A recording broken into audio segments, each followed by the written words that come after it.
자, 이제 잠언, 지금까지 이제 잠언 말씀을 잠깐 요약을 하겠습니다. 우선 하나님께서는 무지하고 어리석은 사람, 잠언 1장에서 7절까지는 무지하고 어리석은 사람을 다룬 겁니다. 근데 이 사람의 특징이 뭐냐면 하나님을 경외하지 않는 거죠. 그러니까 하나님을 경외하지 않는 사람은 무지하고 어리석은 사람이고, 두 번째 이제 8절에서 19절까지는 어떤 종류의 사람을 얘기한 거냐면 거만하고 의도적으로 악을 행하는 사람이에요. 그러니까 거만하고 의도적으로, 여기서 의도적이라고 하는 것은 계획적으로. 우리가 이제 죄를 짓는 그 동기는 두 가지죠. 하나는 충동적이고, 그러니까 어떤 자기도 알지 못하는 사이에 어떤 죄의 어떤 그 유혹이나 미혹에 그냥 자기도 알지 못하는 사이에 끌려서 죄를 짓는 경우가 있고, 두 번째는 뭐냐면 계획적이고 의도적인 거예요. 물론 이제 두 가지 다 죄는 죄지만 사실 더 악랄한 죄는 뭐냐면 계획적이고 의도적으로 짓는 거예요. 그러니까 어떤 죄악을 그냥 자기도 모르는 사이에 죄를 짓는 경우가 있잖아요. 사실. 근데 또 다른 차원은 고의적인 거예요. 일부러. 그리고 무엇보다도 악한 목적을 이루기 위해서 아주 사전에 치밀하게 계획해서 악을 행하는 사람. 8절에서 19절은 지금 그 사람을 얘기하는 거예요. 우리는 우리 그리스도인들은 항상 그 두 종류의 죄에서 항상 주의해야 돼. 첫째는 나도 알지 못하는 사이에 내가 그냥 감정적으로, 충동적으로, 그냥 본능에 끌려갖고 이렇게 죄를 짓는 거. 이것도 사실 나쁜 거죠. 이것도 사실 굉장히 그만큼 평소에 우리가 영적으로 경건의 훈련을, 경건의 그런 그 주의를 기울이지 않았기 때문에 사실 그러는 거예요. 평소에 우리가 말씀과 기도에 늘 정말 주의를 기울이면 그렇게 충동적이고 또 본능에 그냥 끌려서 그렇게 죄를 짓지는 않습니다. 그런 의미에서 다윗이 큰 실수를 했죠. 실수라고 하면 안 되겠네. 다윗이 큰 죄를 졌죠. 어느 날 그냥 서늘한데 옥상에 올라가니까 이스라엘의 그 집 구조는 이렇게 평평한, 특히 왕궁 같은 경우는 평평한 구조라 여름에 이제 사람들이 올라가서 거기서 잠도 자고 뭐 이렇게 지내기도 하게 구조가 돼 있단 말이에요. 그러니까 다윗이 거기 올라가서 이렇게 보니까 이웃집 어떤 처자가, 아낙네가 옷을 활딱 벗고 목욕을 하는 거예요. 당연하죠. 옷 입고 목욕하는 사람이 어디 있어요. 옷 벗고 다 목욕하지. 근데 그냥 그러니까 다윗은 의도적으로 한 게 아니에요. 오늘 옥상에 올라가서 누가 옷 벗고 목욕하나, 오늘은 어느 집 처자를 볼까. 다윗은 전혀 이런 마음이 없었고, 다만 날이 이제 서늘하니까 바람 쐬려고 올라갔는데, 하필이면 올라갔는데 그날 그러니까 나는 바세바도 참 나쁜 여자예요. 좀 가리고 이렇게 목욕을 하지 왜 이렇게 주의가 없을까. 그러니까 그 여자도 문제예요. 그 여자도 바세바도 문제야. 하여튼 다윗만 욕할 게 아니야 그냥. 어쨌든 다윗은 문제였어요. 그걸 보는 순간 그때 뒤를 빨리 돌아서서 빨리 밑으로 내려가서 율법의 말씀을 보던가 기도를 하던가 다른 누군가를 빨리 불러가지고 이렇게 성도의 교제를 나눈다던가 그래야 되는데 대단한 사람일지라도 그 죄의 유혹이 어때요? 그냥 넘어가잖아요. 그러니까 여러분 우리는 누구도 자신하면 안 돼요. 나는 절대 아니에요. 절대 그렇지 않은 거예요. 그러니까 다윗의 그 죄는 계획적이거나 의도적인 게 아니라 그냥 어떻게 하다 보니까. 그러나 반대로 요셉을 유혹한 보디발의 아내는 어떤 사람입니까? 그는 사전에 치밀하게 계획을 한 거예요. 그날 남편이 집이 없다. 요셉이 이제 일을 보러 오겠구나. 오늘 내가 요셉을 꾀리라 해서 의도적으로. 그러니까 죄는 이렇게 죄를 짓는 그 의지라고 하는 것은 이렇게 발생하는 거예요. 그래서 우리는 둘 다 조심해야 돼요. 둘 다 조심해야 돼요. 둘 다. 어느 하나가 뭐 더 나쁘고 좋을 것도 사실 없어요. 둘 다 조심해야 되는 거예요. 그렇지만은 좀 더 인간의 그 악한 본성에서 좀 더 날카로운 것은 계획적이고 의도적으로 짓는 거. 요걸 우리는 조심해야 돼요. 계획. 사전에 치밀하게 계획가지고 누군가를 죽이거나 누군가를 파괴시키거나 누군가를 이게 사기를 치거나 누군가를 파멸시키는 그러한 그 죄. 이건 정말 우리 그리스도인들이 멀리 해야 돼요. 그런 사람들과 함께 해서는 안 됩니다. 그런 사람들의 계획에 동조해서는 안 되는 거예요. 그런 사람들과 손을 잡거나 그런 사람들과 같이 함께 하는 것은 역시 동일하게 죄를 짓는 거예요. 같은 무리가 되는 거예요. 같은 무리. 자, 오늘 그러면 세 번째는 뭐냐면 이것도 중요합니다. 이 사람들은 뭐냐면 하나님의 진리를 안 듣는 거예요. 안 듣는 거예요.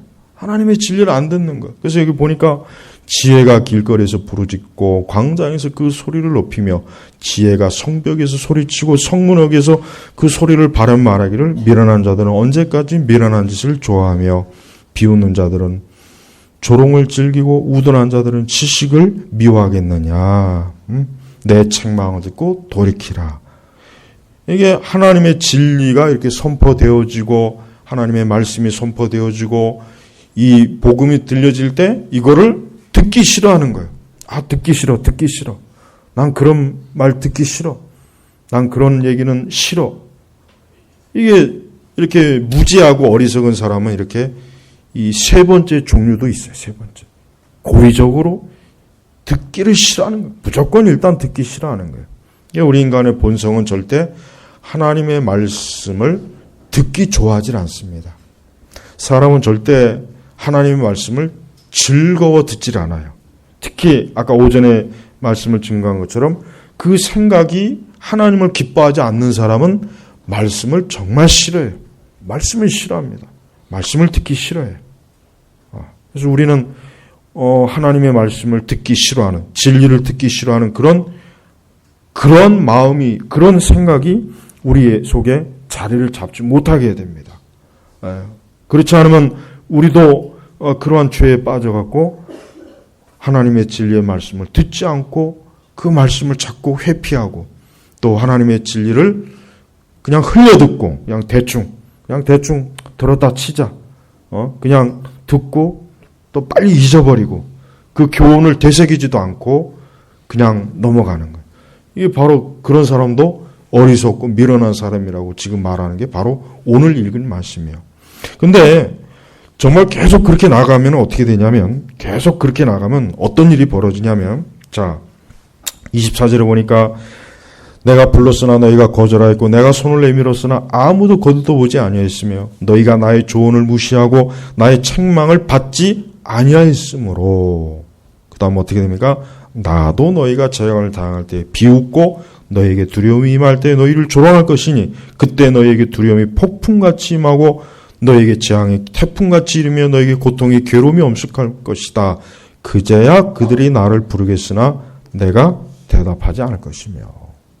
보세요. 하나님께서는 사람들에게 그들의 생명과 평안을 위해서 계속해서 진리의 나팔을 부르시는 거예요.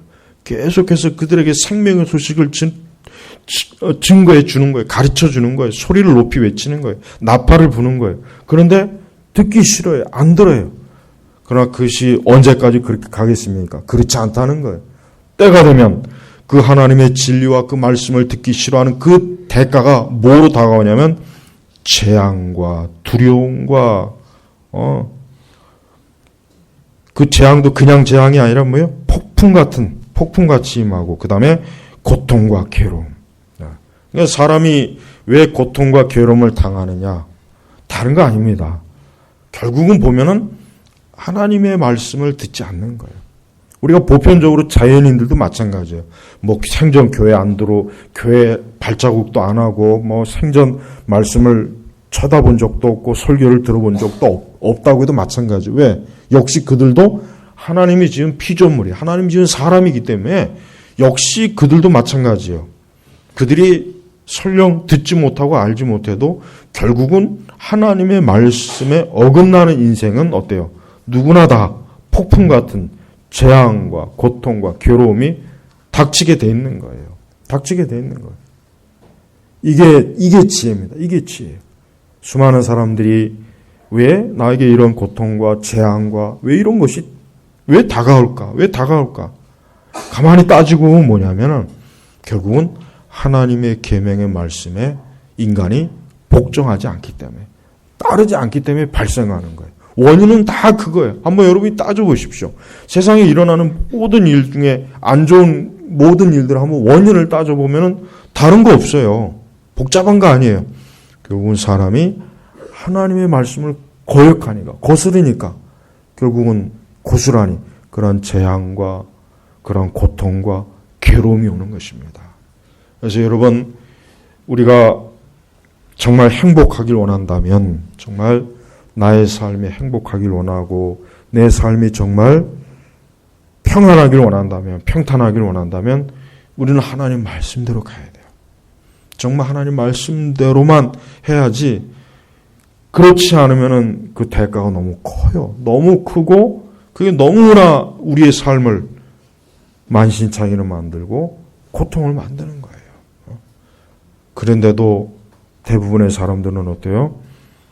그 지혜가 길거리에서, 광장에서, 심지어 성벽 어귀에서 소리를 쳐도 안 듣는 거예요. 듣기 싫어하는 거예요. 귀찮다. 나는 그런 소리는 듣고 싶지 않다. 그런 잔소리는 듣고 싶지 않다. 인류의 역사는, 인간의 역사는 결국은 보면은 하나님의 말씀과 하나님의 뜻을 거역한 그 대가가 인간의 역사에서 고스란히 나옵니다. 고스란히. 그것이 결국은 전쟁을 일으키는 것이고, 그것이 결국은 테러를 일으키는 것이고, 그것이 결국은 가난을 불러오는 것이고, 그것이 결국 인간에게 질병이 오게 하는 것이고. 그래서 우리가 하나님 말씀이 얼마나 중요한가, 그 말씀대로만 사람이 살 때 아무리 죄악된 세상이고 악한 세상일지라도 우리는 하나님 말씀을 통해서 우리가 뭡니까? 그 말씀을 지킴으로 보호를 받고 있는 거예요. 보호를. 여러분, 보통 우리 안전수칙이라는 게 있죠. 안전수칙. 여러분, 그걸 왜 만들었겠어요? 전문가들이. 그렇게 해야 안전한 거예요. 근데 그 안전수칙을 지키지 않으면 어떻게 됩니까? 그러면 안전을 보장할 수 없는 거예요. 어떤 식으로든 위험이 오는 거예요. 그래서 성경의 말씀은 뭐냐면 하나님께서 사람에게 주신 안전수칙입니다. 너희들이 죄로 인해서 타락했고 이 세상이 죄하라고 타락했으니까 내가 너희들을, 그렇지만 내가 너희들 사람들에게 안전한 길을 내가 보여줄 것이다. 그게 뭡니까? 바로 말씀이에요. 말씀. 그래서 우리는 하나님의 말씀을 통해서 사람은 안전을 보장받아요. 말씀을 통하지 않고서는 안전을 보장받을 수 있는 길이 없는 거예요. 그래서 우리가 항상 십계명을 늘 지켜야 돼요. 우리는 십계명을 소홀히 하면 안 됩니다. 이 십계명은 율법이니까 이건 유대인에게 해당되겠지. 이건 우리 신약 시대는 해당이 안 되는 거야. 굳이 이런 것까지 지켜가면서 우리는 자유한 사람인데, 우리는 이제 더 이상 매일 것이 없는 자유한 사람인데 우리가 왜 계명에 매여 있어야 돼? 이런 생각하는 사람들 꽤 많더라고요. 어디서 그렇게 잘못 배웠는지 참 그 문제예요. 그렇지 않아요. 오히려 우리가 자유하는 사람이겠지만 우리에게는 하나님이 정해준 룰이 있어요. 그 룰이 뭡니까? 계명이에요. 계명. 그래서 언제나 이 계명을 철저하게 엄수하고 지키는 것이, 그게 뭡니까? 우리의 안전을 보장할 수 있는 가장 유일한 안전보장이에요. 안전보장. 그러니까 사람이 말씀을 경계를 넘어서는 그 시기부터 결국 뭡니까? 재난이 오는 것이고, 재앙이 오는 것이고, 불행도 오는 것이고, 고통이 거기서부터 오는 거예요. 이건 간단합니다. 복잡한 게 아니에요. 우리 성도들은 항상 하나님의 계명이 늘 나를 지배하게 만들어야 돼요. 늘 내가 계명에 매여 있어야 돼요. 그 계명에 따라야 됩니다. 언제나 그 계명의 종소리에 늘 귀를 기울여야 돼요. 언제나 그 계명의 나팔과 경고에 항상 주의를 기울여야지 그 주의와 그 경고를 무시했다가는 그것이 한두 번 경고하고 끝나고 나면은 더 이상의 경고가 없어요. 그때는 그로 인해서 발생하는 그 폭풍 같은 재앙과 두려움과 그 모든 것들이 어때요?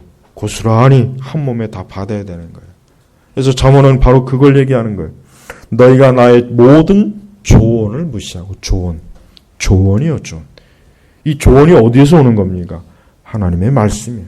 말씀이 우리에게 조언하는 거예요.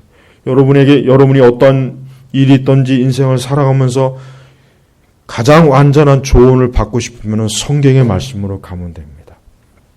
성경의 말씀이 최고의 안전하고 틀림없는 조언이에요. 우리는 어디에 가서 조언을 얻으려고 하지 말고 항상 성경이, 하나님의 말씀이 내 모든 일을 조언하는 거예요. 내 모든 일에 하나님의 말씀이 아주 완벽한, 틀림없는, 하나님의 선하신 인도하심이고 하나님의 뜻입니다. 그러니까 하나님의 조언을 무시하면 안 돼요.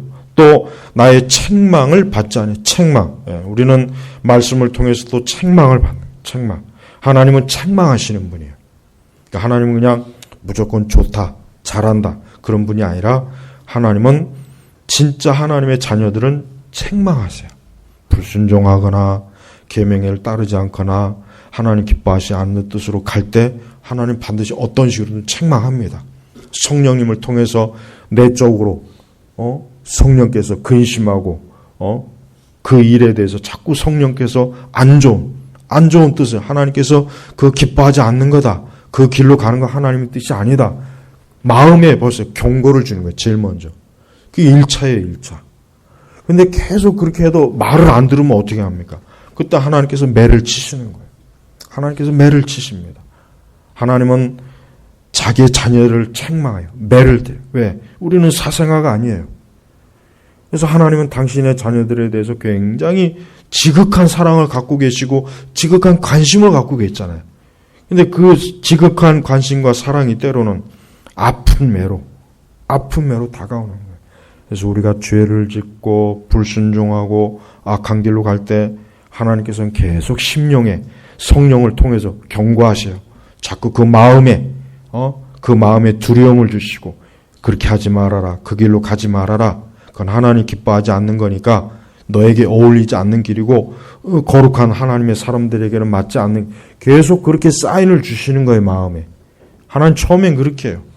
근데 계속 그 길로 가면 결국 하나님께서는 아픈 매를 치셔서 가지고 그를 돌이키게 하는 거예요. 우리는 지혜로운 사람이라면 처음 하나님께서 그런 경고의 마음을 주셨을 때 어때요?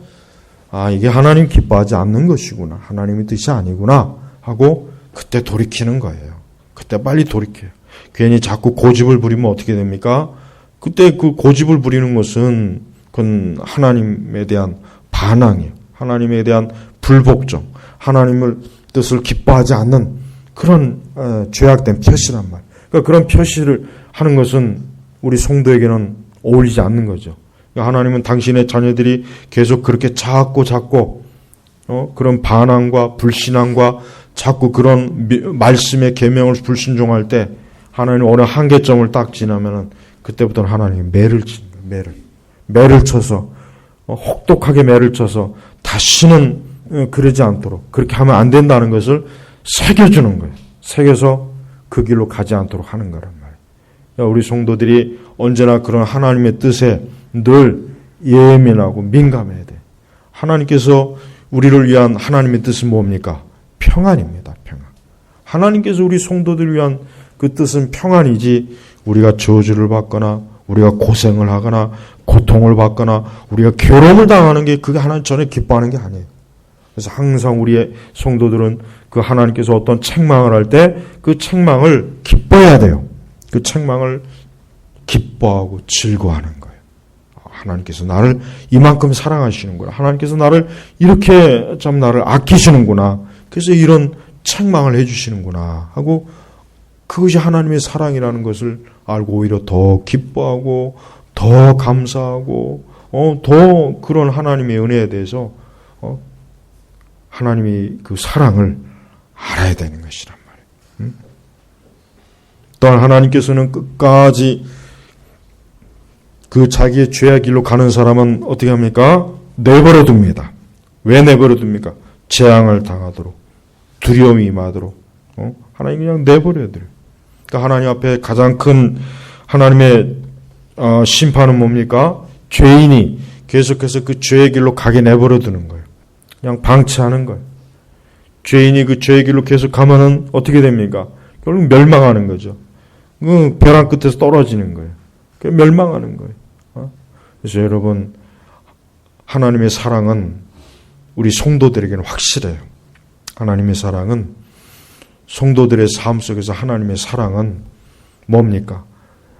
하나님의 뜻대로 강권적으로 인도하는 거예요. 이게 하나님의 사랑의 표시예요. 우리가 원하는 대로, 내가 원하는 대로. 이렇게 되면 좋았을 텐데, 이렇게 나는 되길 원했는데 왜 이렇게 안 됐을까? 왜 이쪽 길로 안 갔을까? 왜 이렇게 내가 원하는 대로 안 됐을까? 그게 하나님의 사랑이에요. 왜? 그 길로 계속 가면은 잘못되니까. 그 길로 계속 가는 게 오히려 그에게 더 그의 삶을 고통스럽게 하고 어리석게 하니까 하나님께서는 길을 막는 거예요. 그러니까 여러분이 살다가 좀 일이 안 될 때 짜증내지 말고요. 안 된다고 해서 너무 불평하지 말고 오히려 감사하세요. 이게 하나님의 뜻이 아니구나. 이게 하나님이 기뻐하는 게 아니었구나. 그래서 그냥 가벼운 마음으로 또 하나님의 뜻을 구하고 그 길을 찾으면은 하나님께서 그 길을 더 좋은 길을 알려주세요. 더 좋은 길, 더 안전한 길. 하나님께서는 우리가 천국에 오는 길을 하나님 할 수만 있으면 우리가 평탄하고 평안한 길을 우리에게 주시지 엄청나게 고생을 하거나 고난을 당하면서 오는 걸 하나님 기뻐하지 않아요. 우리가 이왕 천국에 간다면은 이왕이면 편안한 길로 가는 게 좋아요. 평안한 길로 가는 게 좋지. 굳이 고난을 당할 필요는 없잖아요. 굳이 막 일부러 고난을 당하고 고생할 필요는 없어요. 근데 대부분 성도들이 고난을 받고 고생을 하는 것은 의로움이나 거룩함 때문이라기보다는 불순종이 많아요. 불순종이 거의 많아요. 그러니까 하나님 보시기에 합당하지 않은 것들이 많으니까 하나님께서 고생을 하게 하고 고통을 받게 하고 괴로움을 당하게 하는 거예요. 그러니까 우리는 할 수 있는 대로 의롭고 경건함을 통해서 혹 고난을 받거나 그러면 괜찮아요. 그건 하나님 나라의 상급이 쌓는 것이고 하나님 앞에 정말 영광 올리는 거예요. 그렇지만은 죄를 짓는 것으로 해서 고난받고 고생하면 안 되죠. 죄를 짓는 것으로서 짓는 것 때문에 고생하고 고난받는 것은 그건 절대 피해야 돼. 그건 있으면 안 되는 거예요. 그건 없으면 없을수록 좋은 거예요. 그래서 우리는 매사에 항상 하나님의 자녀로 경건하고 거룩하게 살면서 그것 때문에 내가 고난을 받으면 기뻐할 일이에요. 그것 때문에 내가 욕을 먹고 그것 때문에 내가 손해를 보고 그것 때문에 어려움을 당한 것은 너무나 좋은 일이에요. 하늘의 상급을 쌓는 거죠. 그러나 반대는 안 됩니다. 그 반대의 경우는 없어야 돼요. 죄를 짓지 않고 악을 행하지 않고 하나님의 말씀을 자꾸 경고를 무시해서 결국은 그런 책망이 오는 것은 그런 반가운 일이 아니에요. 28절에 보니까 그제야 그들이 나를 부르겠으나 내가 대답하지 않을 것이며 그들이 애써 나를 찾겠으나 나를 만나지 못할 것이니 이는 그들이 지식을 미워하고 여호와 경외하는 것을 원치 아니하였으며 그들이 나의 조언을 받지 않고 나의 모든 책망을 업신여긴 탓이다. 업신여긴 탓이다. 하나님을 업신여기면 안 되죠. 하나님의 말씀을 업신여기면 안 되는 거예요. 이 하나님을 이렇게 업신여기고 하나님을 무시하면은 하나님께서는 그러한 일에 꼭 하나님께서 뭡니까? 하나님을 그렇게 두려워하지 않는 것이 얼마나 무서운 일인지를 꼭 가르쳐 줍니다. 꼭 가르쳐 줘요. 그래서 그 일을 통해서 하나님을 업신여기면 안 되겠구나. 하나님은 살아계신 분이고 영광을 받으실 분이고 우리의 참 인도자시오. 우리를 보호하시는 분인데 그분을 업신여긴다는 것은 있을 수 없구나. 이게 하나님에 대한 여러분 저번에 그 트럼프 대통령이 그 연설하는 거 여러분 보셨나요? 그 보면은 맨 마지막에 하나님의 이름이 나오죠. 하나님의 이름이. 참 보십시오. 여러분, 미국의 이 대통령들은 대통령 연설문들을 쭉 보면은 이 신앙적인 용어가 많이 나옵니다. 굉장히 많이 나와요. 성경 구절 인용한 것도 많고, 굉장히 많아요. 여러분, 우리는 그런 걸 볼 때마다 뭔가 깨달아야 돼요. 야, 세계에서 가장 강한 나라에, 역사상 가장 강한 나라는 미국입니다. 아마 제가 볼 때는 예수님이 오시기 전까지 미국보다 더 강한 나라는 아마 안 생길 거예요. 중국은 절대 쟤들은 소망이 없어요, 쟤들은. 근데 그런 나라의 최고의 그 힘을 가지고 있는 대통령이 그 하나님에 대한 그 참 언급을 한다는 거 한번 생각해 보십시오. 그게 그냥 뭐 정치적인 하나의 그냥 표현입니까? 그럴 수도 있겠죠. 그런데 그렇다고 쳐도 하나님의 이름을 들먹일 수밖에 없는, 그걸 한번 생각해 보시란 말이에요. 그렇게까지라도 하지 않으면 안 된다는 사실. 그만큼 미국 사람들은 근본적으로 하나님에 대한 두려움이 아직도 있는 거예요. 이제 우리나라는 이 기독교 국가가 돼야 돼요. 우리나라는 이 기독교 국가가 되어야 이게 소망이 있는 거예요. 그렇지 않으면 우리나라는 소망이 없어요. 그래서 나는 참 안타까운 게,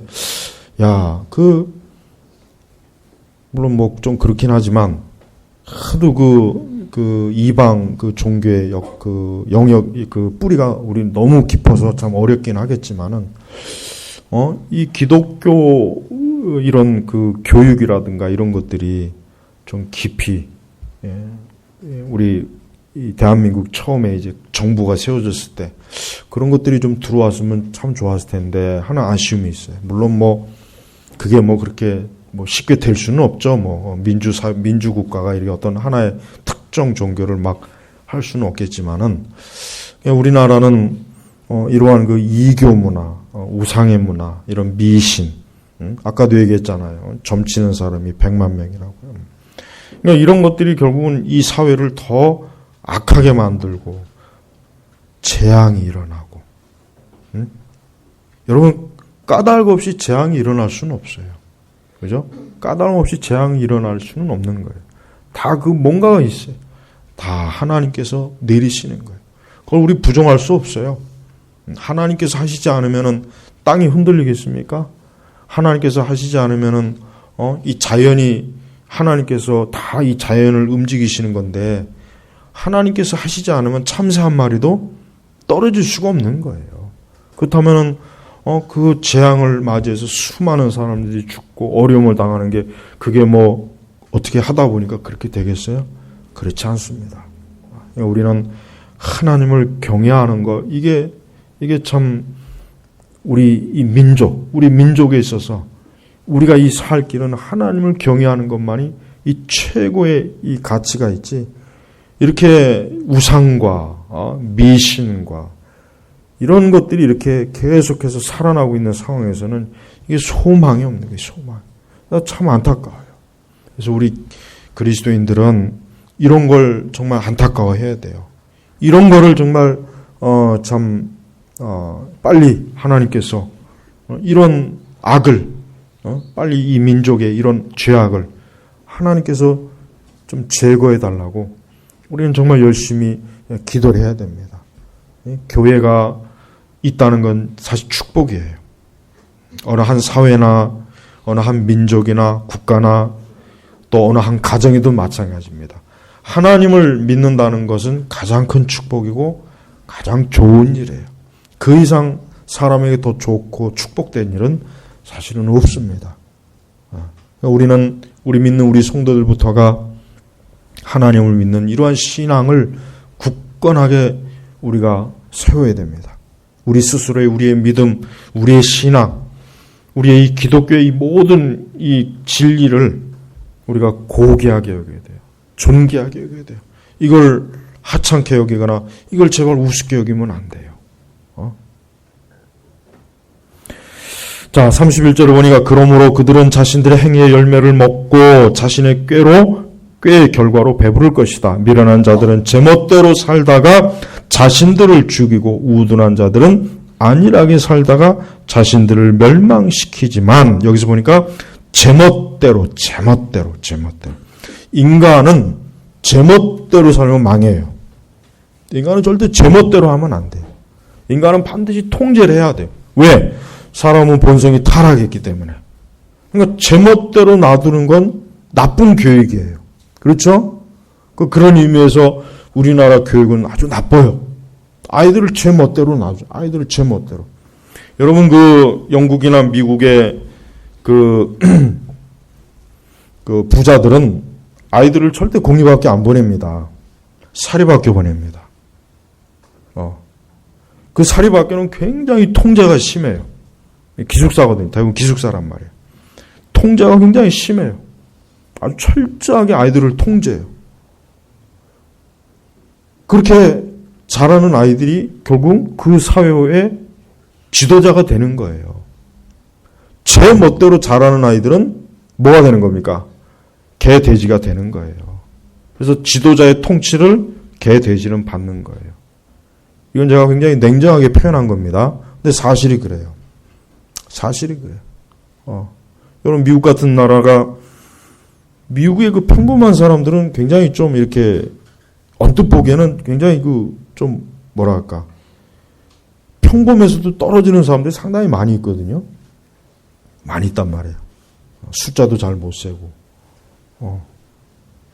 근데 왜 저 나라가 저렇게 최강이냐? 최고의 그 인재들을 미리부터 양성시켜가지고 걔들이 다 지도자가 되잖아요. 그러니까 그렇게 되는 거예요. 이 사람이 머리만 똑똑하면은 나머지 것들은 거의 다 해결되잖아요. 이게 지금 우리나라는 큰일이에요, 큰일. 이 교육이 지금 제 멋대로 하는 교육이 돼요. 제 멋대로.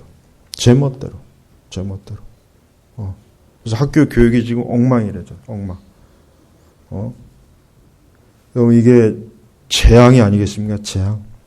한 나라가 미래가 밝은지 안 밝은지는 뭘 보면 알 수 있냐면 교육을 보면 알 수 있습니다. 그걸 보면 금방 알 수 있거든요. 앞으로 20년, 10년 뒤에 이 나라가 어떻게 되겠구나. 근데 우리나라는 지금 암흑이야, 암흑. 그러니까 그 좌파 애들은 지 자식들 전부 다 미국에 유학시키고 살 길을 다 마련하잖아요. 나머지는 다 그냥 개, 돼지가 되든지 말든지 신경도 안 쓰고. 아니, 의도적으로 제멋대로. 의도적으로. 제멋대로. 이게 참 잘못된 거. 아주 잘못된 거. 아이들이 어린 시절부터 그렇게 제멋대로 자라면 커서도 제멋대로가 되는 거예요. 커서도 제멋대로. 여러분 보세요. 왜 이렇게 우리 사회가 이렇게 자꾸 무질서합니까? 왜 그렇게 했습니까? 제 멋대로 자란 사람들이, 제 멋대로 자란 아이들이 성인이 돼서 그렇게 되는 거예요. 그래서 점점 앞으로는 더 할 거예요. 앞으로는 더 해요. 앞으로는 더 심해집니다. 왜? 지금 아이들 제 멋대로 잘하잖아요.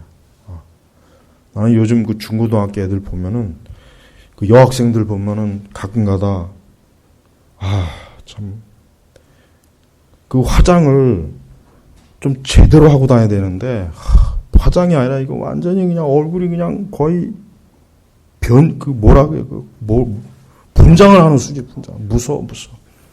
입에 그냥 지잡아먹은 것도 아니고 시뻘겋게 해놓고. 얼굴은漂백제를 발랐는지 새하얗고. 아이들도, 남자애들도 머리 싹 깎여놨으면 좋겠어요. 머리 아주 완전히 그냥. 저도 그 중학교 올라가니까 머리부터 싹 깎더만. 참, 그때는 진짜 불만이 많았는데. 근데 조금 지나니까 2학년 되니까 교복하고 머리 자유화가 있어요. 그래서 저는 중학교 2학년부터 졸업할 때까지 자유복에다가 머리 막 기르고, 지금도 고등학교 사진 보면은 막 난리가 아니야. 막 그냥 머리 이렇게 기르고 옷 그냥 막 무슨 히피도 아니고. 우리 땐 그렇게 자랐단 말이야. 근데 조금 지나니까 또 교복을 입더라고요.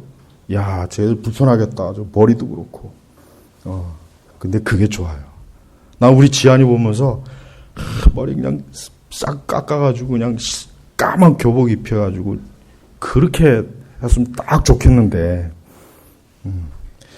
통제해야 돼요. 여러분 사람은 통제해야 됩니다. 제멋대로 하면 안 됩니다. 그럼 가장 사람을 통제하는 좋은 법이 뭡니까? 말씀입니다. 말씀으로 통제해야 돼요. 사람은 그냥 놔두면 제멋대로 가요. 저절로 알아서 잘합니다. 그렇게 안 됩니다.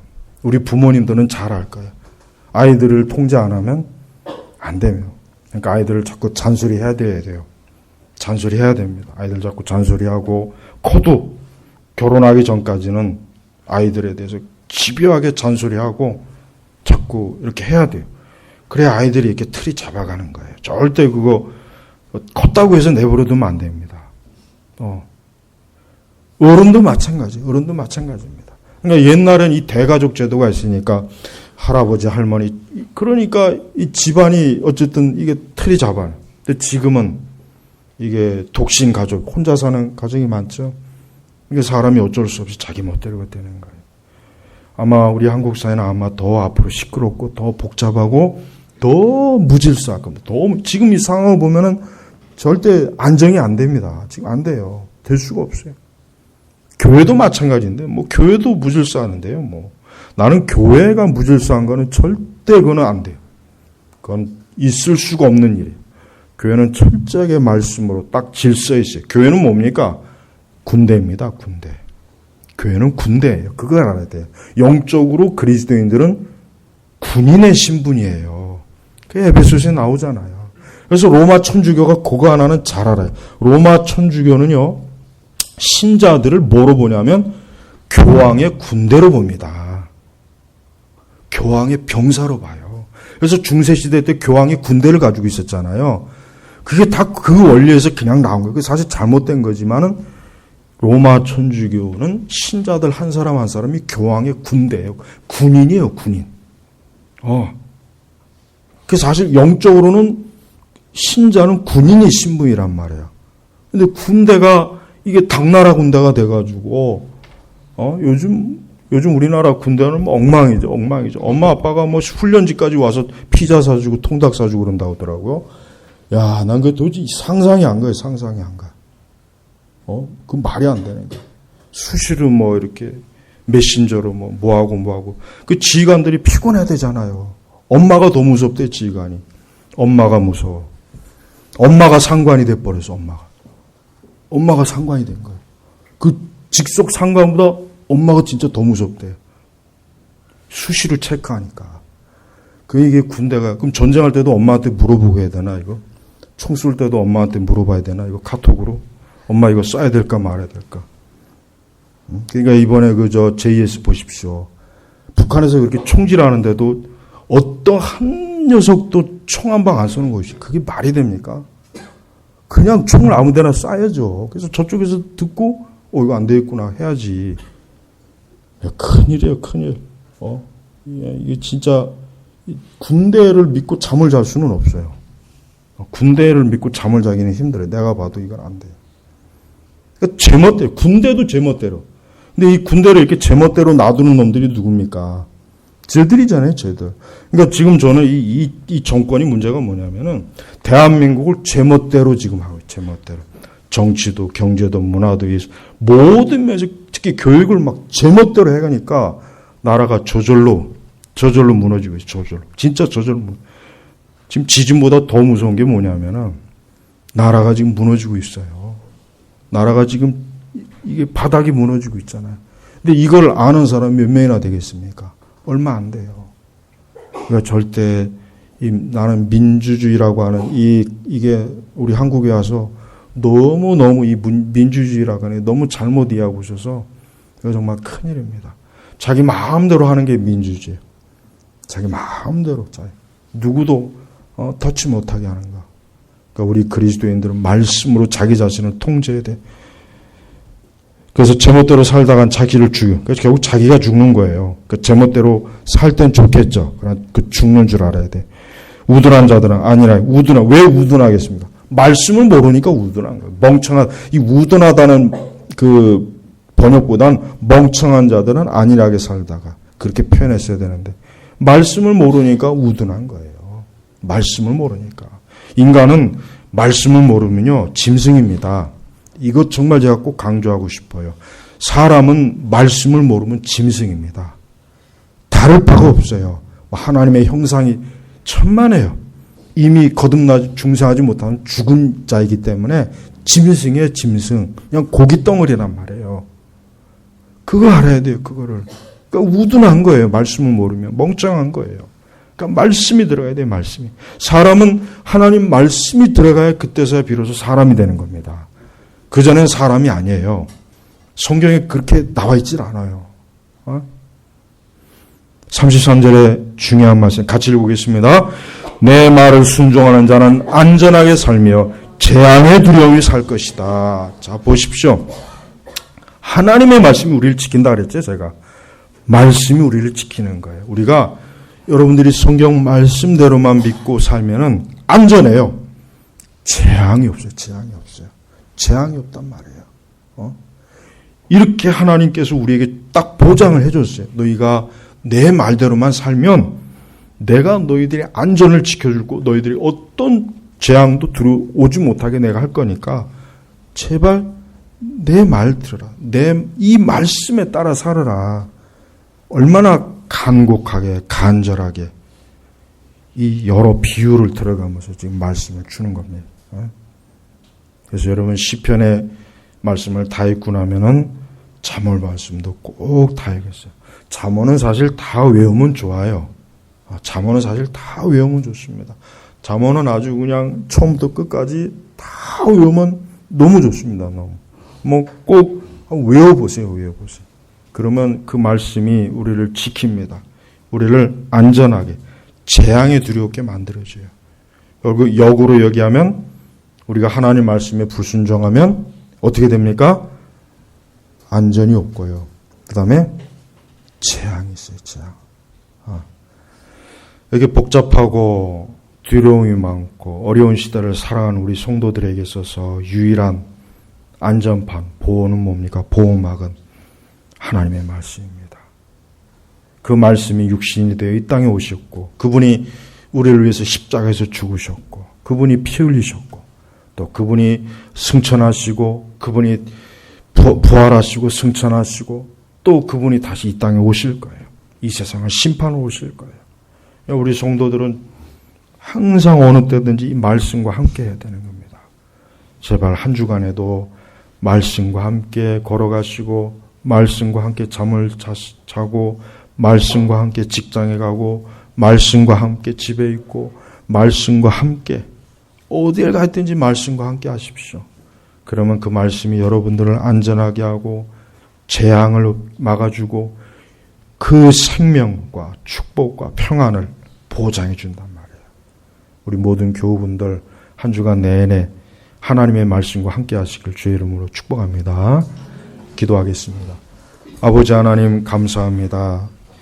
우리 제나바 개옥교회를 하나님이 항상 지켜주시고 보호해 주시고 우리 교회는 모든 면에서 깨어있고 지혜롭고 명철한 교회가 되게 하시고 우리 모든 교우들은 하나님의 말씀으로 항상 정말 이 말씀의 사람이라는 그러한 참 표적과 증거가 될 수 있는 그런 놀라운 은혜의 일들을 많이 깨닫게 하시고 알게 하시옵소서. 오늘도 감사드리며 우리 주 예수님의 이름으로 기도 올렸습니다. 아멘.